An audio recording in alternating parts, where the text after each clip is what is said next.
ছবিতে যাকে দেখছেন তিনি মাওলানা নুরুর রহমান মাদানী, একজন সম্মানিত আলেম, একজন খতিব, একজন মুসলমান। আর যার হাতে তিনি ছুরির আঘাতে আহত সেই মোহাম্মদ বিল্লাল হোসেন, তিনিও তো মুসলমান। কিন্তু প্রশ্ন হলো, একই কিবলার মানুষ, একই নামাজে দাঁড়ানো দুইজন, একজন আরেকজনকে চাপাতি দিয়ে কুপিয়ে ফেলার মতো এমন ভালোবাসা দিয়ে ধর্ম পালন করছে কেন?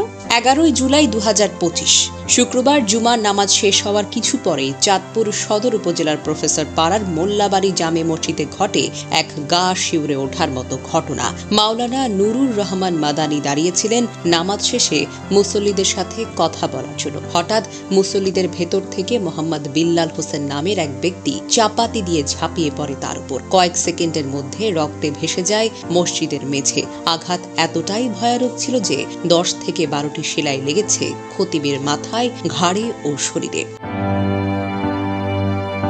আসামি বিল্লাল হোসেন পুলিশের জিজ্ঞাসাবাদে বলছে, রমজানের আগের দিন ইমাম সাহেব বলেছেন মিলাদ কুরআন শরীফে নেই। পরে আমি কুরআন শরীফ পড়তে গিয়ে মিলাদ সেখানে পাই। এই নিয়ে ইমাম আমাকে বলেছিল, অফিসারের কাছে দরখাস্ত না করে পিয়নের কাছে দরখাস্ত করলে কি দরখাস্ত মঞ্জুর হবে? অফিসার হচ্ছে আল্লাহ আর পিয়ন হলো নবী। আমার নবীজিকে পিয়ন বলছে, এটা আমি মানতে পারিনি। পরে তাকে ছুরির আঘাত করি।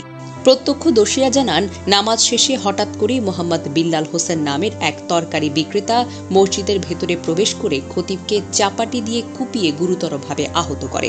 হামলাকারী বিল্লাল হোসেনের বাড়ি চাঁদপুর সদর উপজেলার মনোহর খাদি, বিষ্ণুপুর 7 নম্বর বকুলতলা রোড এলাকায়। আহত খতিবকে দ্রুত উদ্ধার করে চাঁদপুর 250 শয্যা বিশিষ্ট জেনারেল হাসপাতালে ভর্তি করা হয়। স্থানীয়রা জানান, হামলাকারী বিল্লাল হোসেন কিছুদিন আগে খতিবের একটি খুতবায় রাসূল সাল্লাল্লাহু আলাইহি ওয়াসাল্লামকে ইসলামের বার্তাবাহক বলার বিষয়টি অপমান হিসেবে ধরে ক্ষুব্ধ ছিলেন। হামলার সময় চাপাতির সঙ্গে একটি নোটও ছিল, যাতে লেখা ছিল, আমার নবীজিকে অপমান করার কারণে তাকে হত্যা করা হলো।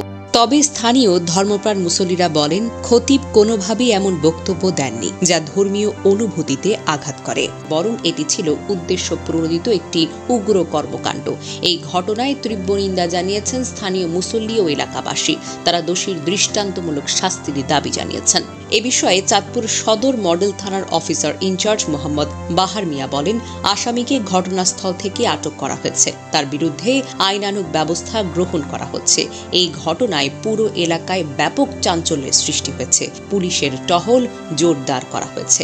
এই ঘটনাটি কেবল একটি খতিবের উপর হামলা নয়, এটি ধর্মের নামে সহিংসতা, ভুল ব্যাখ্যার ভয়াবহ পরিণতি। আর একজনকে ছুরি মারা হলো। কাল যদি কাউকে নামাজের ধরন, মাদ্রাসার ব্যাখ্যা, ইস্তেমার দল নিয়ে মারধর করা হয়, এই পথে কি আমাদের ইসলাম টিকে থাকবে?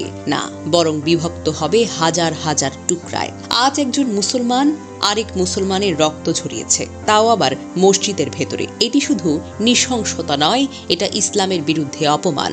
রাসূল সাল্লাল্লাহু আলাইহি ওয়াসাল্লামের ভালোবাসার দাবি করে তারই শিক্ষার বিরুদ্ধে দাঁড়ানো, এই দ্বিচারিতা আমাদের ইসলামের ভেতরে নেই। তর্ক থাকতেই পারে, কিন্তু তলোয়ার নয়।